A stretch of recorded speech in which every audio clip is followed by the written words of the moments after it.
In the 4th century, before Common Era, a young ruler inherited a fragile kingdom on the edge of powerful empires. Within 10 years, his armies had marched across 3 continents. Cities were founded in his name, and entire regions were reshaped by his campaigns. Historians continue to debate whether his strategy was driven by ambition, ideology, or more personal motives. His empire fragmented almost immediately after his death. And while his territorial gains proved short-lived, the cultural and political consequences of his expansion remain a subject of serious study. He was only 20 when he became king. In just over a decade, he changed the map of the known world forever.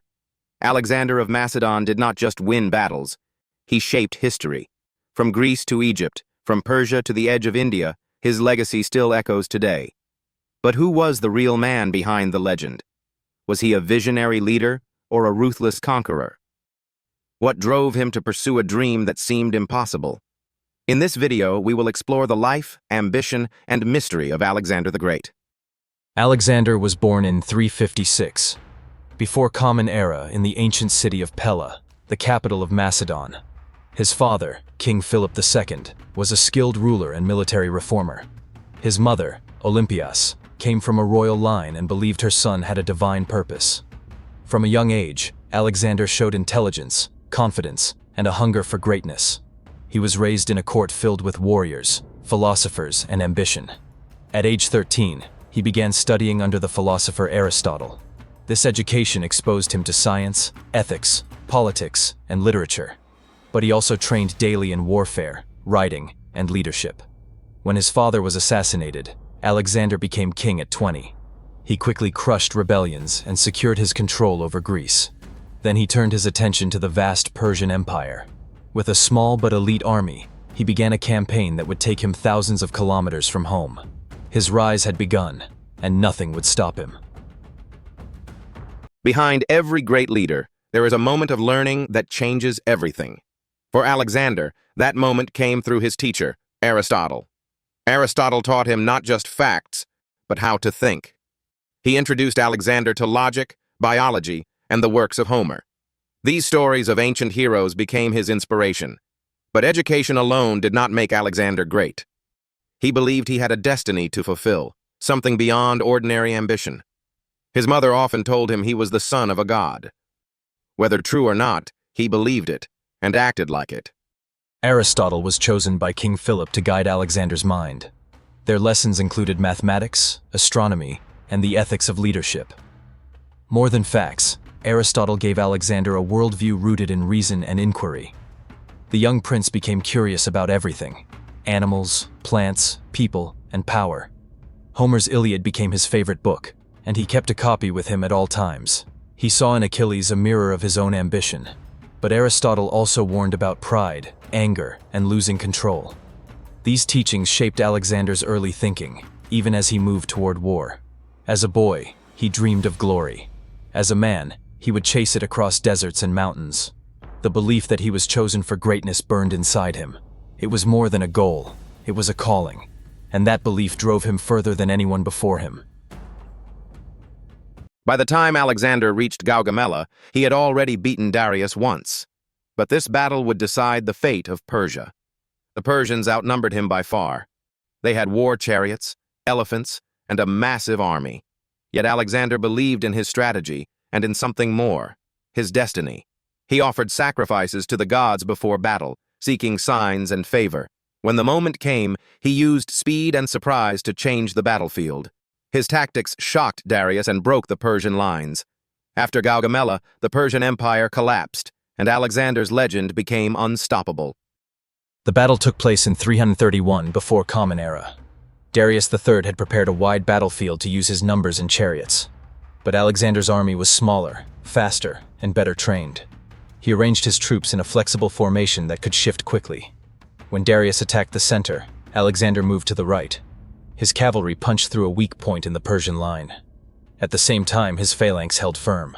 Darius panicked and fled the field. Without their king, the Persian troops scattered. The victory was complete. Alexander had not only won a battle, he had taken an empire. The spoils of Persia were his, including cities, wealth, and power.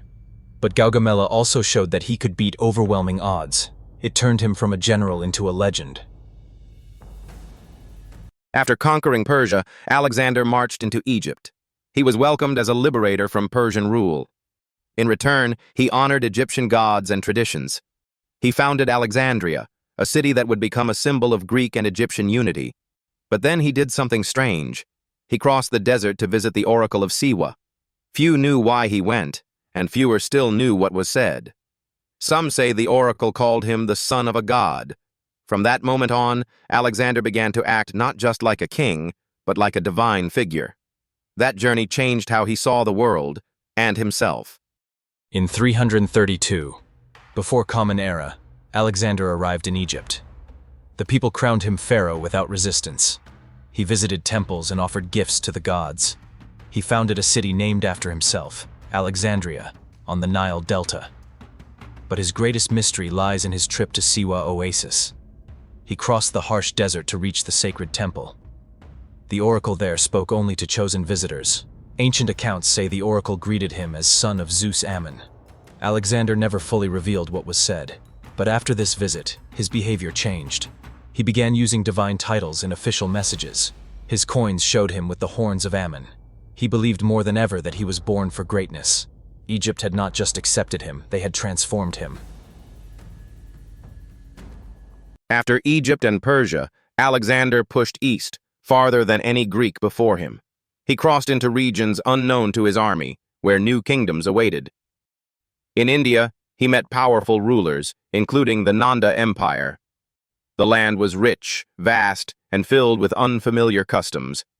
Alexander was fascinated, but also challenged. Battles became harder, and the weather more extreme.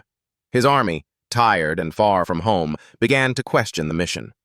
Still, Alexander pressed forward, searching for the end of the world.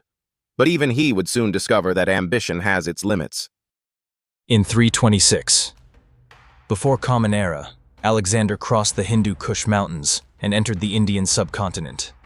He encountered the kingdom of Porus, a strong and respected leader. At the Battle of the Hydaspes River, Alexander faced elephants for the first time. Though victorious, the battle was costly and shook his men's confidence. They feared what lay ahead in the deeper forests of India. The Nanda Empire, based in Pataliputra, was known to have a massive army and strong defenses. Reports of their size and power discouraged Alexander's troops. At the banks of the Hephaestus River, his army refused to march further. They had seen enough, conquered enough, and wanted to return home. Alexander, though frustrated, agreed to turn back. This moment marked the first time he accepted a limit to his ambition. He had reached the edge, not of the world, but of what his men would follow him through. Even the greatest conqueror must sometimes stop, and this moment in India proved that. Alexander's journey did not end with war. It ended with stories, many told, many changed. Ancient writers painted him as a hero, a god, a symbol of unity. Others called him a tyrant, obsessed with power. Over time, facts and myths began to blend. His life became a legend, shaped by those who admired or feared him. These stories traveled across cultures, languages, and centuries. They influenced kings, generals, and even modern thinkers. And they still raise a question. Who was the real Alexander? After his death in 323 before Common Era, stories about Alexander spread like wildfire. Greek historians praised his bravery and vision. Eastern accounts described him as a just ruler, even as a prophet. In Egypt, he remained a godlike figure. In Persia, he became both a destroyer and a bridge between cultures. Legends grew over time. Some said he spoke to birds. Others claimed he found the edge of the world. In medieval Europe, he appeared in romance tales and Christian myths. In the Islamic world, he was remembered as Dhul Qarnayn, a ruler who built a wall against evil. His name became a symbol of greatness. But not all stories were flattering. Some saw him as reckless, too hungry for power. Yet in all versions, one truth remains. He changed history, and his memory became greater than his empire. Alexander died young, just 32 years old. His sudden death left his empire leaderless and divided. But one mystery remains unsolved. Where is his body? His tomb was once said to be in Alexandria, visited by emperors and kings. Over time, it vanished from records. Some believe it lies beneath modern ruins. Others think it was moved or hidden. Despite decades of searching, no one knows for sure. The hunt for his resting place continues, and so does the legend. Historical records say that Alexander's body was embalmed and placed in a golden sarcophagus. It was taken to Egypt, possibly to Memphis, and later moved to Alexandria. Roman leaders, including Julius Caesar and Augustus, reportedly visited his tomb. But after the 3rd century, the location disappeared from history. Archaeologists have searched in Alexandria for signs of the tomb, but nothing certain has been found. Some theories suggest it lies under a mosque or a lost quarter of the city. Others believe it was destroyed during ancient riots or earthquakes. There are even claims that his remains were taken to Venice or Britain. Despite advanced technology and global interest, the tomb has never been discovered. If found, it would be one of the greatest archaeological finds in history. Until then, Alexander's final journey remains unfinished. Today, we remember Alexander through statues, stories, and silence. He lived fast, died young, and left a mark no one could erase. But was he more than the myths that followed? Was he a man of vision or a ruler of violence? Was he wise or simply lucky? What did he truly want? A world united or a world ruled? These questions still echo across time. Each generation sees him differently, and maybe that is his greatest legacy. Historians still debate who Alexander really was. His portraits vary. Some show a calm philosopher king, others a fiery god of war. He wore Persian robes, spoke Greek, and honored Egyptian gods. He destroyed cities but also built dozens more. He killed rivals but embraced foreign cultures. He was both ruthless and visionary. Some see him as a symbol of Western ambition.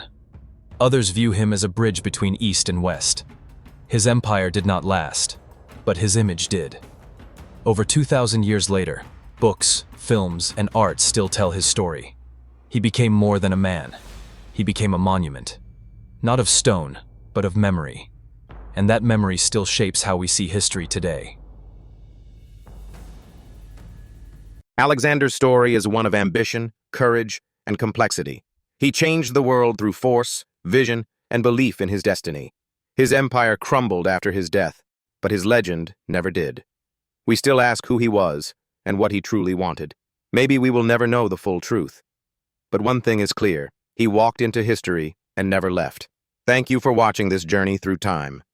If you enjoyed it, please like this video, share your thoughts in the comments, and subscribe to the channel. Your support helps us keep exploring the mysteries of the past. Until next time, stay curious.